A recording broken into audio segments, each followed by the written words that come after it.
Hello and thank you for joining us for this special live telemedicine webinar on reducing the costs of hospital readmissions. We're coming to you live from the GlobalMed headquarters in Scottsdale, Arizona, and I'm Roger Downey. Last fall, Medicare announced it was fining more than 2,600 hospitals for having too many patients return within a month after discharge. The government health care plan for seniors is doing this by cutting the reimbursements for Medicare patients, all Medicare patients at a hospital, by up to 3% if their readmission rates are higher than the national norm. Now, this is a result of a program set up with the enactment of the Affordable Care Act, aimed at improving the quality of care at hospitals while holding down on the costs. We have a distinguished panel to cover this topic, and in a moment I will introduce the panel members to you, but I want to emphasize that we want to know your questions and your thoughts about reducing the costs of hospital readmissions. We're thinking especially about the costs associated with readmissions within 30 days of discharge. So at any time during the program, send your questions and comments to the email address questions@ivci.com. We'll answer them. If we run out of time, we will email the answers to you. Now, let me begin by introducing, first of all, Dr. Phil Johnson, who chairs the emergency department at Summit Healthcare, a regional medical center in Show Low, Arizona. Dr. Johnson is a Fulbright scholar who is very familiar with telemedicine. In fact, he used his telemedicine system for the very first teleconcussion consult. Doctor, thank you for joining us today. You're welcome. It's a pleasure to be here. Tom Chelston is a registered nurse and the director of healthcare for IVCi. Tom launched his career in healthcare very much by accident. 13 months as a trauma inpatient led to 6 years as a Navy PMF corpsman and 25 years of nursing experience on clinical workflow and patient education. Tom is the original Nurse Without a Purse, and recently he led a national project to develop and identify multimedia health content across the entire VA healthcare system. Tom's focus at IVCi is to enable healthcare organizations to improve their clinical and fiscal outcomes by unleashing the collective power of their people through collaboration. He and his team at IVCi leverage nearly, 2 decades of collaboration experience, along with world-class technology to design and deploy solutions across all of healthcare. And as you will definitely learn from this program, he's very easy to talk to. Now, I can say the same about Neal Schoenbach. Neal is GlobalMed's Vice President of Business Development. He spent the last 6 years or so answering questions about GlobalMed's healthcare delivery systems. And his knowledge of technology and his experience in dealing with client challenges and pain points have made him a trustworthy source of information. The goal of both IVCi and GlobalMed is to design telemedicine systems that help programs be sustainable. Now, some will say to do that, the programs must be revenue generators, and that is true. But with Medicare, a hospital's goal is to be a revenue loss limiter. And that's really why we're here today, to talk about readmissions and the rate that is causing hospitals and healthcare facilities so much problem right now. Dr. Johnson, you see a lot of patients in your emergency room each year. Tell us about the people who present. Well, I'd like to start out with demographics, because I think that's what's driving our healthcare system and emergency rooms and this readmit issue. And I was recently at the American Academy of ER Physicians billing conference, and the data they were presenting was more than 10,000 people a day are turning 65, and more people are turning 85 than are being born. And I will tell you that statistic was borne out in my emergency room. The elderly population, I mean, there are some days that the average age of my over 50 and above is 85, 90. And so this presents an incredible challenge to the healthcare system, emergency rooms, inpatient, and especially regarding the topic we're talking about. The numbers are staggering, and anyone that's not addressing this is going to have a huge problem. Now, in the past, hospitals have sort of counted on those readmissions because that was financially profitable for them. Now, there's an incentive that says they can't do that anymore. Well, it's about time, in my opinion, as an ER doctor and looking at the big healthcare system.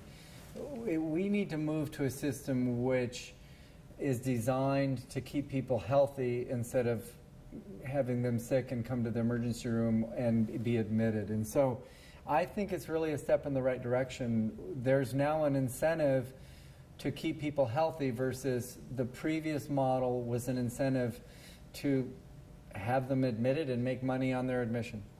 And Tom, the readmission rate issue has really a national impact here. We're talking about every hospital in the country almost. There are some few that aren't involved in this, but really when you come right down to it, this affects pretty much the scope of the hospital system. Indeed. I know in New Jersey, for instance, almost the entire state of hospitals is in trouble in terms of their challenges with readmission. And so we see different pockets across the U.S. where there's a higher concentration. And I almost think you could probably map that to the demographics, quite frankly. It's an ongoing challenge. What you said a moment ago is very true, is that while there are certain readmissions that are unavoidable, in many cases, some simple changes to the protocols and the care transitions could make a big difference in curbing that. And these penalties that Medicare puts into effect, these affect the pocketbook, the statement of health of every hospital. Absolutely. It's definitely global. And I think that's probably why there's a movement afoot right now to base a lot more on quality and to not generate revenue based on readmissions. So it's a good movement. Gentlemen, this has been coming for some time.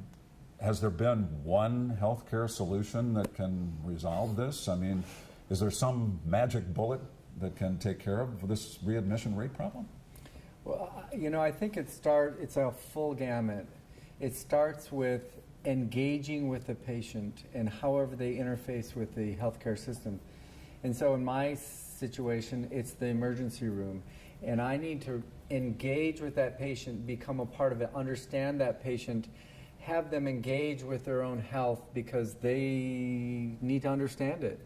And then once they're admitted, if they're admitted, they need engagement on part of the hospitalist service or whatever service happens to be taking care of them.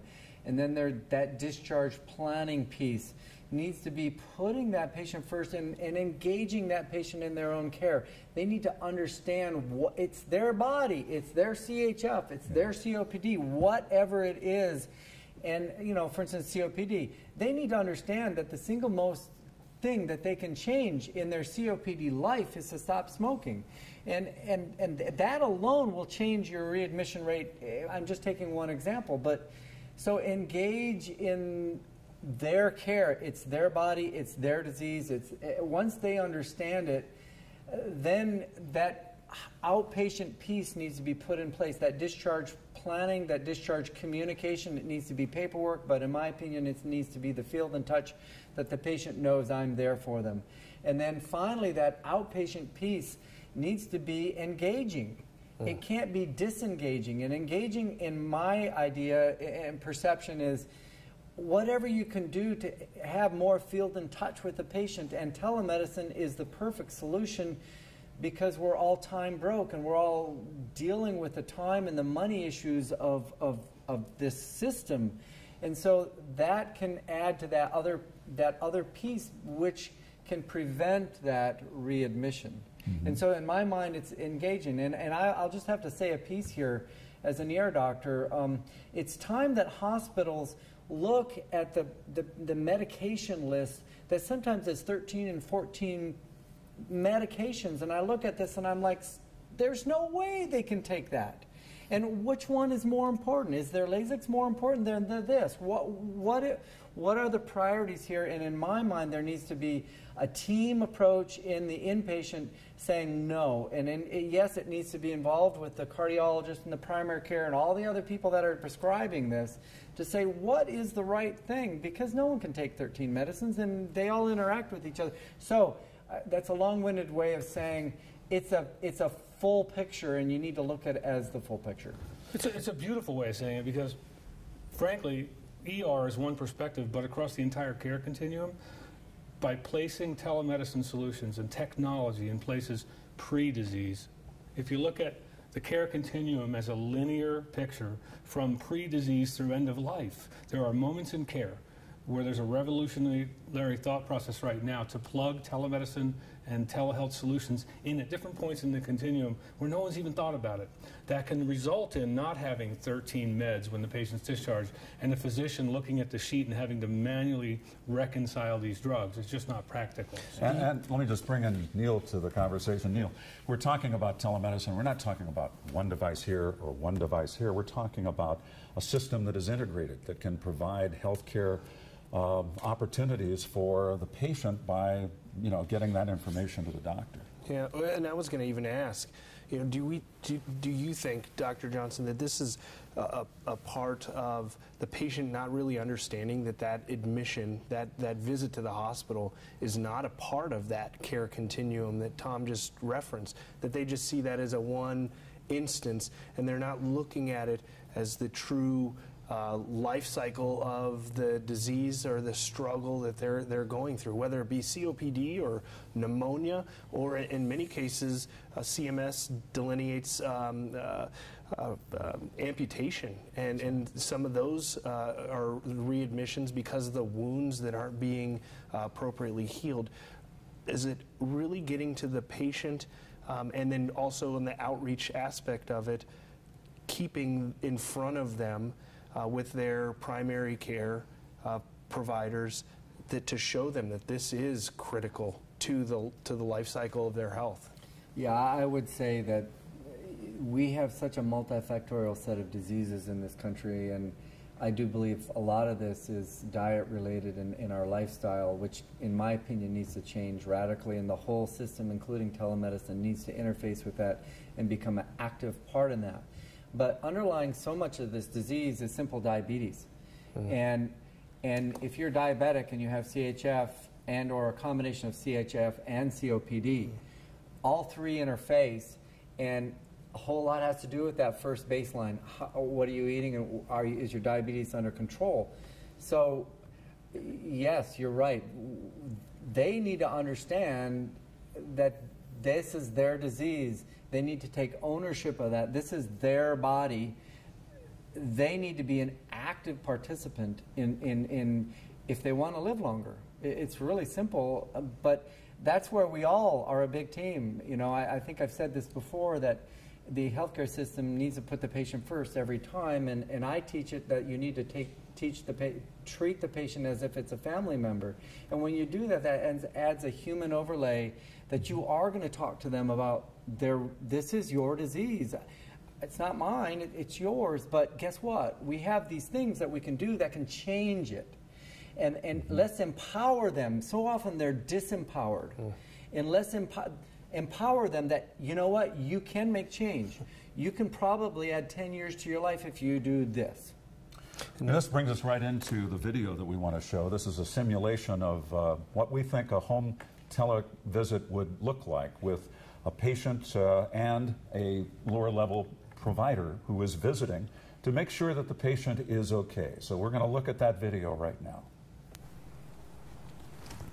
Oh, can I get you a cup of coffee, a glass of cold water?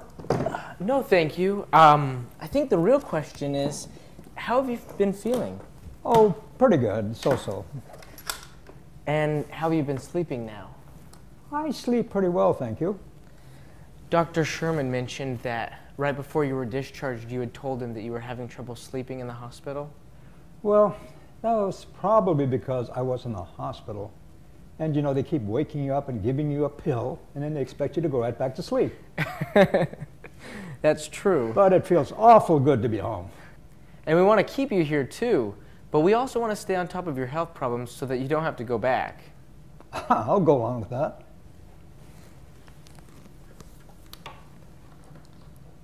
Now, have you been taking your pills? Mostly, I guess. Did you take one today? You just reminded me. I forgot because I was really feeling good. Now, you need to take your pills every day. It's very important. Okay. You know what we can do is, before I leave, we can pick a spot that you're not going to miss. You'll see it every day, so that way you'll always be reminded. Yeah, it's a good idea because every day I have a bagel in the morning, and I'll just put the bottle next to the bagel. Perfect. That works perfectly. And when you're down to your last 4 or 5 pills, make sure you call the pharmacy and order a refill.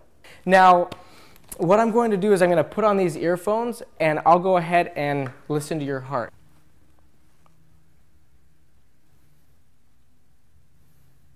Next, we're going to take your blood pressure. Have you had any dizziness or any short of breath? Not that oh, wait a minute. The other day I did have I felt a little dizzy, and then I took on a short nap, and afterwards I felt okay. And have you had any since then? No. Now, I noticed while we were taking your blood pressure that you have a little bruise right here. It's quite a doozy. And there it is right there. Wow, isn't that amazing? You can take a picture and it's immediately on the monitor. It is. I'm going to just make a quick note and send it to Dr. Sherman, right? How do you do that? The internet. And now I actually think that we're ready to call Dr. Sherman. Right. Hi, Dr. Sherman. I'm here with Bob Smith. We just had an exam, and he's doing really good. We took his vitals. We took his blood pressure. We even took a picture of a bruise from a fall that he had earlier this week. And his blood pressure is a little high this morning, but that's probably because he forgot to take his medicine. I see. Mr. Smith, it is very important that you take your pills when you're supposed to. Do you understand? I'll try. Do more than try, Mr. Smith. These medications will keep you well, okay? Okay. When you're ready, doctor, I can let you listen to Mr. Smith's heart. Hold on just a second. Okay, I'm ready. Okay.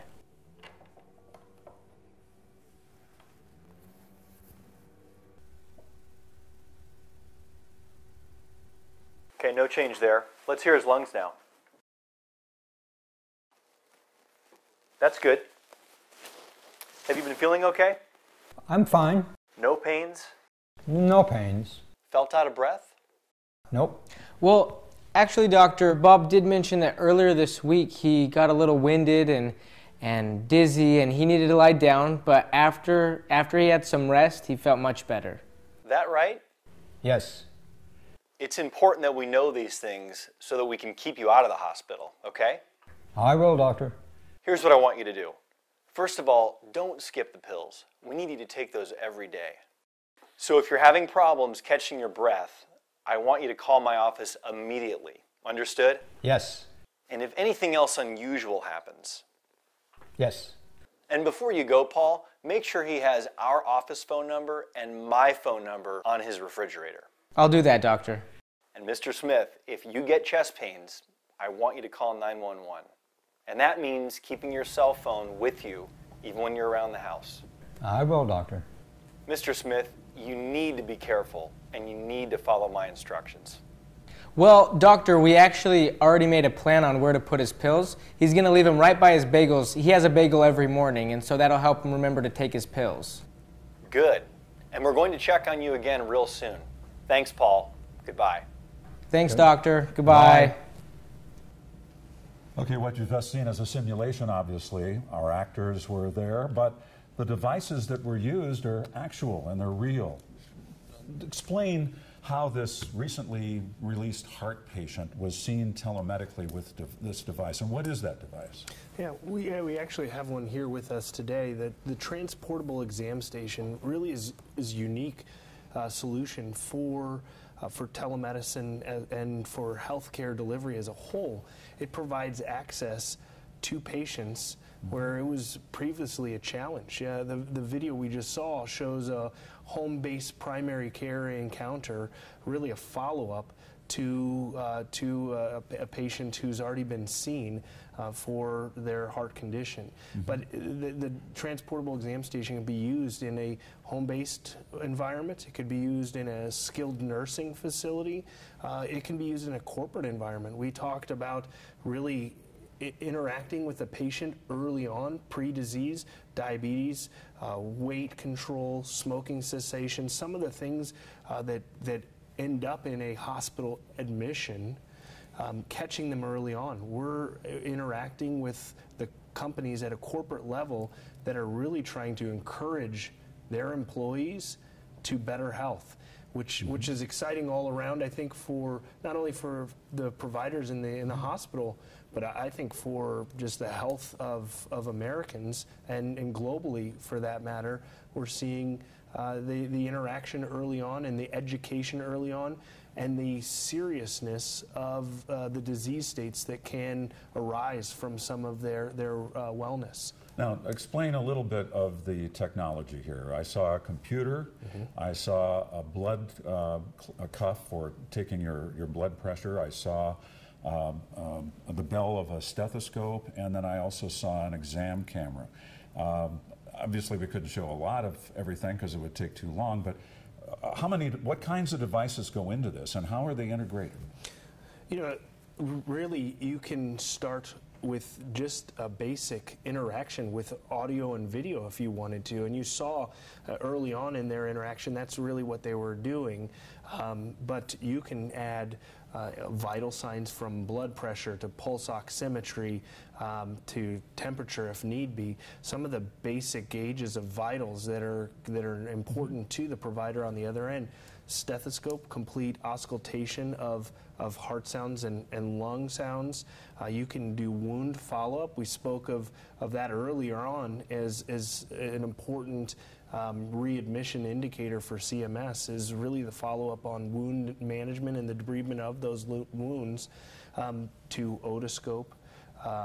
ECG can be integrated. I hate to say that it's limitless, but you can add ultrasound. Many devices that are utilized in a provider's office or in a hospital setting are capable of being added to the transportable exam station and being mobile to where the patient resides, whether that be at home, in the workplace, in a corporate setting, or out on an oil platform. And you know, you really can't decide what patient is going to show up at your hospital. It could easily be a multimillionaire, or it could be somebody who struggles to be able to buy food. Those people aren't necessarily able to drive to your facility or to see the doctor where the doctor is. This actually goes to them, and is, I would assume, as much the convenience aspect is a significant factor here. Well, convenience is definitely a huge factor. Being able to provide access to health care as opposed to the patient having to go to the location, it already takes one of the negators of a patient continuing their ongoing care out of the picture. So I think that a lot of times patients may choose to not go see a provider, and maybe you can correct me if I'm misspeaking, but I think that may be a huge roadblock for them. Now, if you're taking access to that healthcare environment, to their home or otherwise, it's definitely a step in the right direction. What Dr. Johnson was saying is making sure that outreach program is in place to continually see the patient so that the seriousness of the ailment is seen by the patient, and their continuum of care that Tom referenced earlier goes on. And we truncated that video. I mean, we had to. Otherwise, we'd be watching that video still. Doctor, what else would you like to know about that patient besides what we showed on the video? Well, I would, if I weren't their patient, I really want to know their whole background. I want to know how many diseases they have, what medications they're on. I want to get a good feel for what their health picture looks like, and that has to do with EMR and integrated into EMR, and brings up a whole other issue we're not talking about today. But in truth, that whatever telemedicine program or whatever integrative program you have, whoever's dealing with that has to have access to all the information I just described, so that you can, with intelligence, decide what small interventions you can make. And I go back to what you were saying, Neal. The truth is, the majority of the time, if intervention happened early, that patient didn't need to come to the ER. It just that no one wants to come to the emergency room. No one wants to interface with the healthcare system. It's a no fun experience. I mean, just be honest. And so most people wait till the last moment. And then often it's too late. Often you're dealing with a septic patient. I'm thinking about intubating versus just starting something that if 2 days ago you presented, this would be an easy, simple in and out the door thing. But now you're presenting so late that I'm trying to save your life. And a rare occasion I don't. It's so late that it's gone. So an integrated approach which actually looks at the disease process and prevents that thing that's happening and evolving is the answer ultimately. And I want to go back and just reiterate that prevention it doesn't necessarily mean the early onset that we talked about. That while that's good, to the pre-disease diagnosis, the wellness that ahead of time. The prevention that we're even talking about today is the prevention of those readmissions. The access after the disease has already been identified, and providing that continuous access to a provider to monitor their overall care. What about daily activities? Doesn't that give you an indication of how the patient is doing? Talk about that. I love that part of it the most, is that as a nurse, walking into an environment and seeing real firsthand evidence of what the patient's day is like. Seeing the bruise was awesome. Seeing the bagel on the counter and saying, hey, this is a way I can remember to take my med. It's an excellent depiction of a real scenario. And in this particular case, that bruise is a major red flag, and that clinician was wise enough to pick up on that. Through the power of the technology that the clinician brought, there's just an amazing exponential benefit to having that solution in place. And just commenting on that a little further, knowing that a CHF patient, for instance, makes it to the bathroom without any problem yesterday, and today now they're more short of breath. That's when we need to interface with the problem. But most people just put it off, especially men. This is no big deal. I'm going to wait till tomorrow and whatever, and it's going to get better. Yeah. And yet then tomorrow it's worse, and then well maybe it's going to be not that bad tomorrow. And so now we're into 4 days into this process, when if we interface the first day or two, tweaking their meds, tweaking their diet, tweaking something could change the next week or two and prevent a readmission. Do you think that, I know from my own personal experience, that I feel like if I am short of breath for whatever reason, that I'm bothering a provider by calling them and just asking that simple question. Do you think that even just making a minor shift in the openness of, we talk, in business world you talk about an open door policy, giving that approach or appeal to access to, not necessarily to you, Dr. Johnson, but to somebody who can determine whether that is an indicator, a negative indicator, or just a healing, a part of the process. Yeah, I'm going to say from the emergency room physician's perspective, that's most often the reason why they're there. I'm really sorry I'm here. They'll be sometimes tripoding, just barely alive, me thinking about intubating them, and they're apologizing that they're in my emergency room. So backing up, going back to my statement of engaging with the patient, this is your health, but this is our working together. Yes, when a patient feels engaged in a system and they realize that asking the question early will really make the next week or two of their life much better, and prevent that, I'm sorry I have to be here in your emergency room experience. Absolutely. But it's not going to happen if it's not engaged. It's not going to happen if they don't realize they're a part of a safety net. They're a part of a system that cares. If no one cares, then they're out on their own. So this is really a paradigm shift for healthcare systems because of what you were saying earlier. It was more of a part of treating the disease. The patient coming back to the hospital, being readmitted, was a part of the overall treatment. But what you're indicating and what the Affordable Care Act is really trying to do is trying to keep that interaction ongoing, but not necessarily in the hospital itself.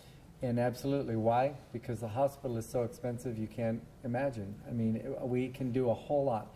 I mean, really, if you look at medicine in the last 10 or 15 years, we have done incredible things. I can keep people alive now that I couldn't before. It's amazing what we can do. But when it comes down to it, is it really good and right for me to use all my bells and whistles and make sure that that septic patient, I can turn them around in a 3-hour period of time versus whatever? No. From the bigger picture, let's prevent that sepsis. I mean, we're really good. I am really good at that piece of it. I love it because it brings all my problem-solving abilities to front, and it brings me making this team do, and yes, I saved a life. But really, let's save a life before they come.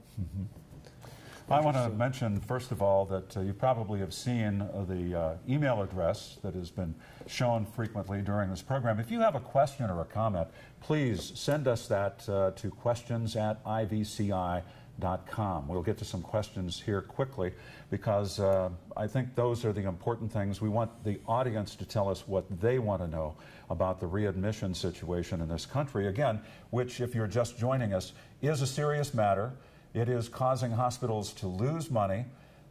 Some hospitals are more fortunate than others, but a lot of hospitals have had the maximum fine, which means that they are getting 3% less for all their Medicare patients in their hospital. We probably have already received some questions. Tom has been monitoring the situation. Tom, do we have a question? It's impressive. We've gotten several so far. I'll start with the first one. Question is, even if you reduce your rate of readmission, there's no guarantee that Medicare won't penalize you, right? Yeah, that's correct. You need to understand the whole system has to deal with a number that is a national number. So if you're going to be graded, not now, next year, based on national numbers for this year. And so it's a moving target that will always be moving. You'll never know. So you need to be engaged now. If you're not, you're going to be a loser. The first adopters on some system that takes this problem at the forefront are going to be the winners.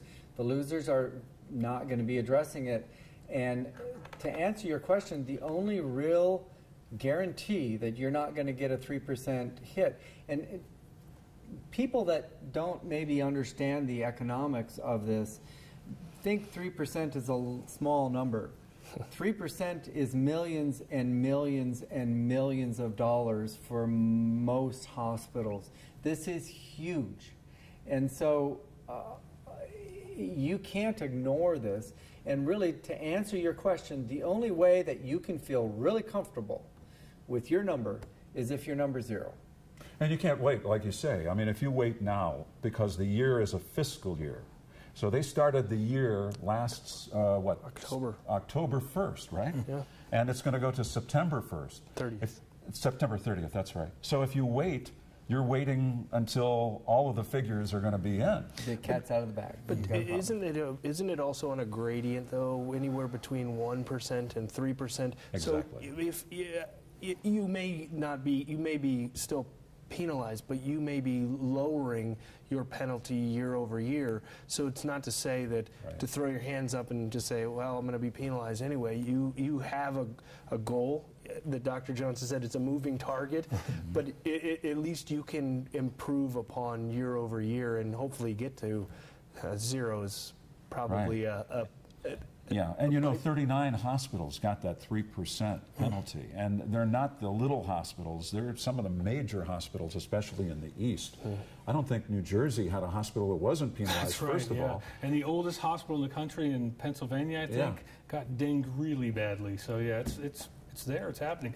The other part that has really not been researched much is the actual amount of cost to hospitals for readmission. That is not just the penalty, it's the cost of the actual experience of having a patient come back in. And there was a study done in February, and we can share that after the discussion. But it talked about something in the neighborhood of a rough average of $2,000 per readmission just for the hospital to manage that patient experience. So there are other costs in addition to the penalty that will really start to mount up. And wouldn't it also continue on in the costs.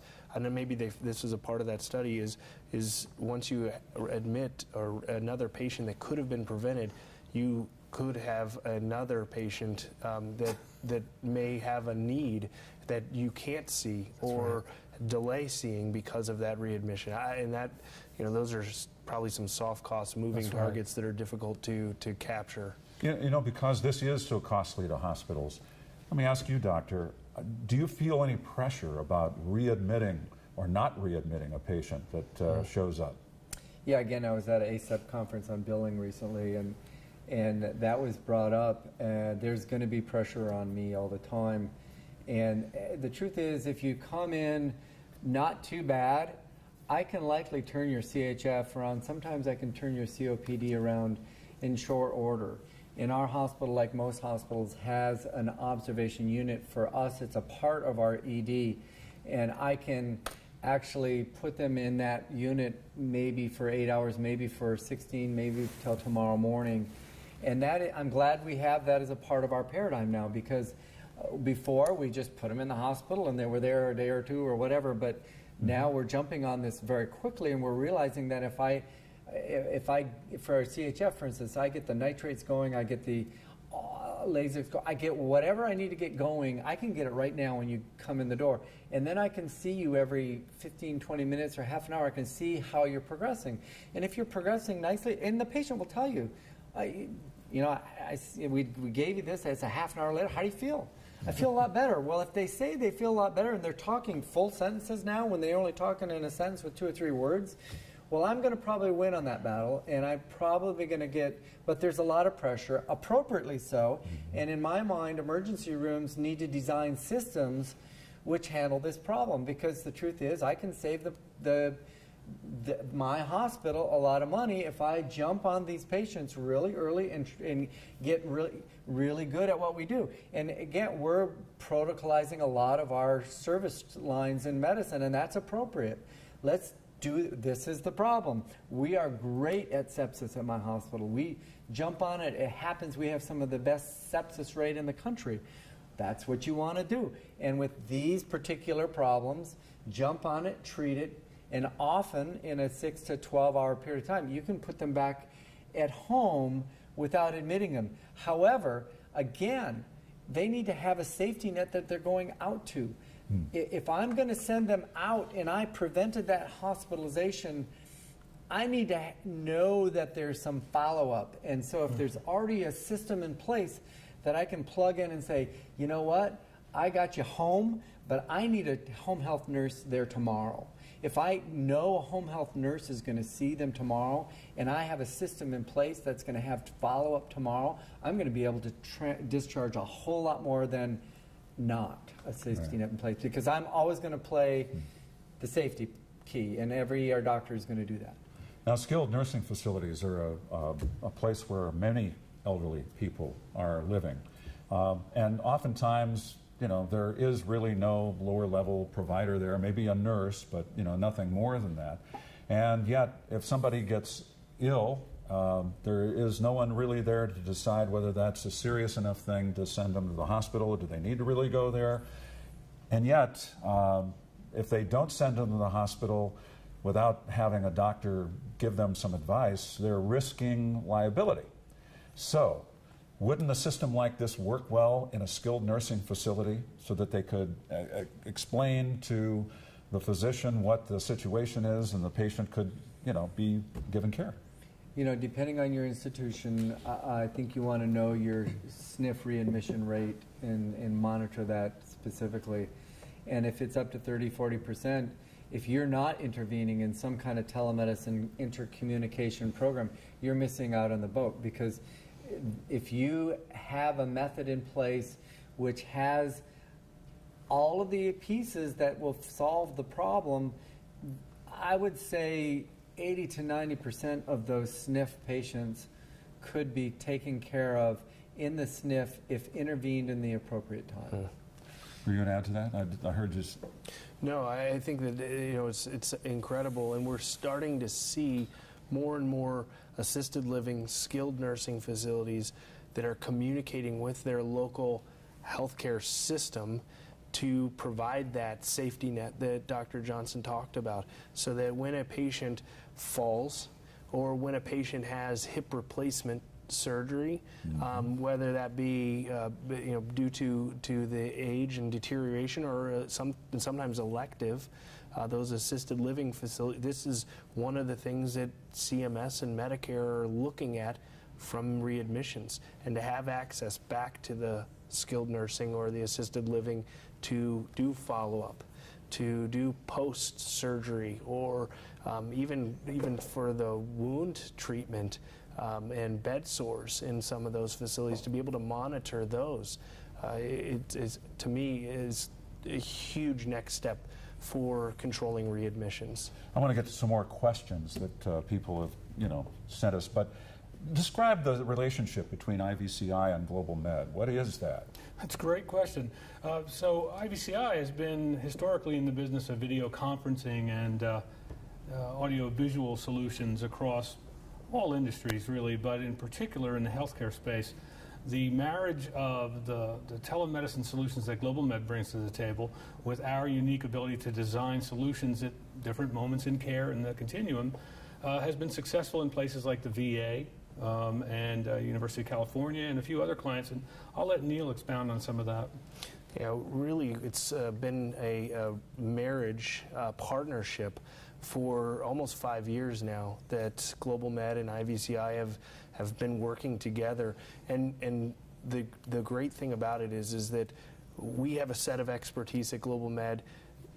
IVCi complements that extremely well. And when we're able to speak with institutions that Tom just mentioned, the University of California, Office of the President, which includes all of the major campuses, and their outreach to the rural communities, we had a unique opportunity to really help provide access, help the universities in providing access to the patients in rural California, up and down the state. And so the opportunity for us to work together and leverage our individual expertise has been successful from coast to coast. Okay, let's look at some more questions here, because we're getting close to running out of time. Here's a really good one. It's a devil's advocate question, and it ties in with the discussion about telemedicine and reducing readmission. It says, shouldn't healthcare facilities have multiple strategies to reduce readmission rates, not just telemedicine? And I'll field that to the doctor. Absolutely. I think I talked about the continuum of care and the whole engaging with the patient. So the answer, first of all, you need to know your problem. If you don't know your problem, you're not starting out right. So understand which disease processes are your biggest problem. After you understand that it starts, I've already talked briefly about the ER piece that can change that. Then there's the inpatient piece. Then there's the discharge piece where, again, you're engaging with that patient. They are part of a system. They have some kind of safety network that they're a part of. And then the telemedicine piece is a part of this big picture. It needs to be an integrated big picture solution where everyone's talking and we know what we're doing. And so, I would say that anyone thinking that you're going to solve this by throwing a telemedicine program in place is missing the bigger picture. You want a bigger picture approach. Yeah, you want to try everything, right? Yeah, and I think, Dr. Johnson, you spoke to that just before on how you are addressing certain patients and with protocols early on at onset at the emergency room to try to treat them so that they don't have to be admitted into the hospital. And so that's one particular strategy that doesn't even require, it just is a difference in approach and protocols for you. Right, that's absolutely right, but I would back up one step further in saying if I had a telemedicine piece in place and I caught that CHF or that COPD early, I would avoid that ER admission and the hospitalization. So it's a multifactorial. Now, some of those systems are passive monitoring devices. In other words, it's a little screen. The patient really is required to do all of the work. They have to do their blood pressure, they have to do their pulse oximetry, weight, and glucose monitoring, and then get all that information to the hospital or to the doctor that is taking care of them, to that office. So they're using those systems, and those are good systems. It just depends upon who is monitoring the information at the other end. I mean, you have to depend on the person knowing when it is a harmful condition and when it isn't by looking at the data. So there are a lot of options. You can call them on the telephone. The only problem with calling on the telephone, you can't see the person. You can't see the environment. In other words, is their home clean? Are they being able to take care of themselves? And thirdly, you got to be able to trust what the patient is saying. And sometimes, like you say, you don't want to be a bother, and you downplay things. I'm going to say a picture says 1,000 words. There's no substitute for seeing the patient. There's no substitute for being able to listen to the lungs. There's no substitute for having something or someone that has knowledge interface at the home. And the patients love it. They're a part of a system. We're putting the patient first again. As long as the doctor isn't like our doctor in our video. I mean, he was a little harsh with the patient, but that's okay. It's an actor. I'll bet you that compliance level for that doctor is very high right now, though, so he's working well. I have one that's kind of similar, but it touches on some other programs in the hospital, and the question is, we've used paper-based discharge process when we send patients home. We've also evaluated a few programs such as Project Red and Project Boost to improve our readmission rates for CHF. Would launching a telemedicine program be a duplication of those efforts? No, I think you need every avenue you can to interface with the patient and engage with the patient. And I'm not a big fan of a bunch of papers going out with the patient. Often I get a stack this big of their discharge paperwork, which they never looked at. And so I really feel that they need to have someone personally answering their questions and going over the issues. And I never discharge a patient personally. Well, I can't say never, because occasionally I'm in a major emergency room and my nurse does it. But if it's a significant issue, I need to be there. So there needs to be someone a part of that, and that's where the telemedicine piece comes in after that. Because now you have a system in place and they know that safety net that they're going to. And so that's the next level, which is going to prevent the follow-up readmission and the follow-up ER visit. Okay, well, let's get some more questions in here. Because okay, I've got one that's kind of pertinent to me. So we are a university medical center, and we're looking for technology to connect our staff and students with real healthcare delivery experience. That would include simulation lab, certain procedures across various hospital departments. What type of experience or recommendations can you provide? And it's a much longer answer than we could provide here, but I know that we just did a project at UCSF where we connected all of those environments, and Doctor and I were talking earlier about the value of having those experiences worked out before you actually work on real patients. Understanding as a clinician or a staff member what impact you have on that patient in that setting, and being able to see that and share that with a campus.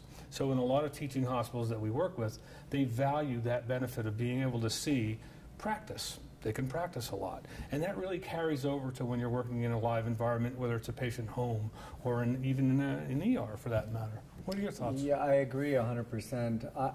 I teach residents in ER residents and medical students all the time. And I tell them that the first 10 to 15 seconds of the encounter is the most important part of that encounter. And so you're not allowed to walk in that room until you really want to be there, and you have all the nonverbal cues that you really want to be there, because the truth is, if you don't walk in that way, the patient knows you don't want to be there. And so you're on stage. You are on stage, and this has medical malpractice ramifications. It has patient satisfaction ramifications. It has everything. Yes. And so I feel, and I'll give you a personal experience. I'm a Fulbright scholar. I teach every day. I teach advanced pediatric life support. I teach advanced ACLS or advanced cardiac life support. And I went to teach advanced trauma life support. And when I went through the instructor course, they said, you're going to be videoed. And I was like, come on now. I was videoed. And you know, when you see yourself giving a lecture, boy, do you realize how much better you could do it. And so the same kind of thing is like, wow, is that me? So if you actually video the way you walk into a patient encounter, oh, you're kidding me. That's not me. Well, you know, I could do a whole lot better. You know, that brings up the subject that a lot of people are probably asking after they saw that demonstration video. What do you need to know to utilize that equipment, and how do you learn it? Yeah. I mean, there is a lot that goes into the pre-deployment of a solution like that. There's training, education from the utilization of the equipment itself. There's training on the preparation, just like going into a patient's room. You're going into a patient's room, just not physically walking in yourself.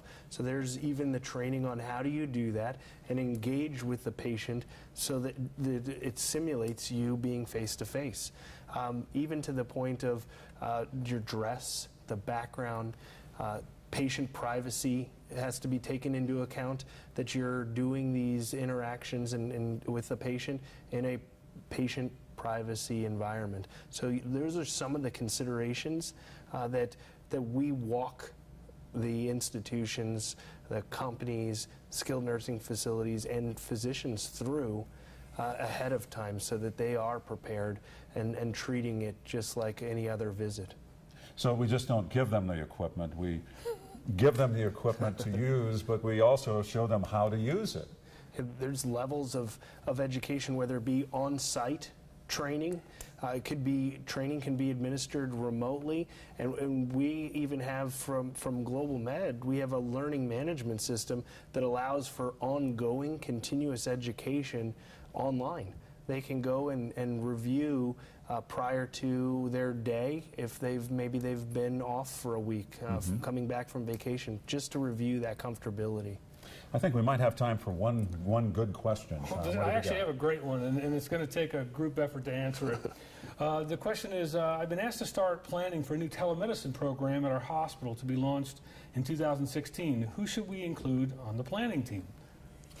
Well, first, as I said, you need to know your data and you need to know the extent of your problem. That's probably going to help you target it. But it's going to be a multidisciplinary team, and I really recommend getting IT and C-level suite, CFO somehow, or someone related to those departments, a crucial part of the team, because you need buy-in from all the decision makers. So have the biggest, your team needs to be a part of the decision makers of your institution, and it needs to be related to where your problems are. But there should be physicians, both maybe ER, certainly inpatient, certainly outpatient primary care people a part of it. As mentioned, IT, as mentioned, C-level people. There needs to be nursing a part of it, discharge planning people. You know, cast it wide, because this is going to be a team. And as I've said, whatever you start with, you're going to start with something, I hope. You're going to miss the boat if you don't. You're going to be behind the rest of the country, and you're going to regret it. But whatever you start with, you're started. And you're a moving, evolving thing, and know that your program's going to evolve with your needs. But if you have data, you keep data, you move forward with data, you're going to know how to make that happen. Now, you make assessments or help hospitals decide where they are, what they need, where they need to go. That's true. It's a carryover from our video conferencing experience, where we would go into an institution and do an evaluation and just look and see, what do you have now and what are you trying to do? Ultimately, it comes down to, who do you want to connect with, and what do you want to do while you're connected? And I think, as Neal alluded earlier, it can't be rocket science every time you use it. Most clinicians and most people in the world don't want to think about how they're connecting. They just want it to connect. They want it to work. They all want an easy button, and we need to provide that. And so we go through an assessment phase where we look at the institution, we look at the clinical workflow, we look at the infrastructure. Are they this particular type of equipment? And typically speaking, that assessment is the way to evaluate, and also to help you decide which stakeholders you need in the organization, if it's IT or if it's a care coordinator or care transitions. And it really does help to give you a baseline of what you have and where you're headed. And there's so many issues involved with, let's say, a legacy system that's been sitting there dormant for a while, that, you know, you really need to know, is this the best system that we could be using, or should it be updated? That's true. And many times you have institutions, even in our own backyard here in Arizona, that tried to deploy telemedicine before, but really didn't have the approach that Dr. Johnson spoke to. They had a champion, but they didn't have a full integrated team that devised what they were going to address, who they were going to connect to, and in many cases, you can utilize existing solutions that you have, even if they're old, or you may need to start anew and fresh, depending upon what you are trying to address as far as the different indications or specialties. Okay, probably have about 5 minutes left. Let's try one question and try to get one more answer in. So there was a question about the particular reimbursement rate for my state of Wyoming. And I would say that rather than tackle Wyoming, I would probably say the resource that we rely on is the American Telemedicine Association. They have a wonderful gap analysis report that's available online. And anything that we talked about, if we mentioned a study or a report, we can access that and provide it to the group. But there is a resource there to show you what your rates are for your various states. And it does vary across certain states, and of course the federal Medicare piece of it is a federal mandate. So those resources are available, and we can send them out to you. And those CPT codes that they've just initialized for 2015 are sort of, peripheral. They're around the framework of telemedicine. They're not really directed at, specifically at wide varieties of telemedicine. Hopefully in the future that will change. Dr. Johnson, we're coming to the end of this program. What other comments would you like to provide or advice? Well, my advice would be if you don't have a telemedicine program in place, you're going to really suffer economically, and your patients are going to suffer. I just hopefully be publishing in the next few months what telemedicine has done to my institution, and it's in the hundreds of thousands of dollars we've recapped. And that's just the icing on the cake that can be done with this particular piece, with the readmission rate. So if you're not doing it, you better start thinking about it. You better start thinking about it yesterday. I'm just telling the truth. And then you need to do it exactly how we've laid it out. It needs to be a team that decides, that knows your problems, that's focused on taking your problem and solving them, and use all the resources you have as a community. You have incredible resources. You just don't know. But add this other piece because it'll really help in the long run, and you will provide excellent care, and it can be done 100% of the time if that's your goal. Tom, any comments? My goal is to see that we provide technology at moments in care that does not exist today. And right now, CMS is focused on the readmission. There's definitely a large incentive to fix that, but we have to look across the entire continuum. And we have the resources, we have the knowledge, and we just need to do it. And Neal? I think it's interesting. There's a lot of drama and discussion around the Affordable Care Act, but I do think that this is one piece of the Affordable Care Act that is truly patient-focused, is truly looking to help patients manage and in many cases eliminate some of their diseases that they're struggling with. I don't think there's any one answer that we've come up with. Obviously, telemedicine plays an important role. But again, we probably have given you more insight and more questions to ask. So if you still have questions, you didn't hear them responded to here, please email them to questions@ivci.com. Tom and his staff will get back to you, provide you with those answers via email. I want to thank you if you've been watching us for the entire hour. Those of you who have joined us late, we're going to record this program. In fact, we have been. And we will provide it to IVCi so that they can provide it to you at your convenience. So look for that as well if you have been in the audience and have provided them with their email. I want to thank Dr. Johnson. Thank you. I want to thank Tom Chelston and Neal Schoenbach for being here. I'm Roger Downey. We're GlobalMed, and we hope that you've enjoyed and profited from this conversation. Thank you.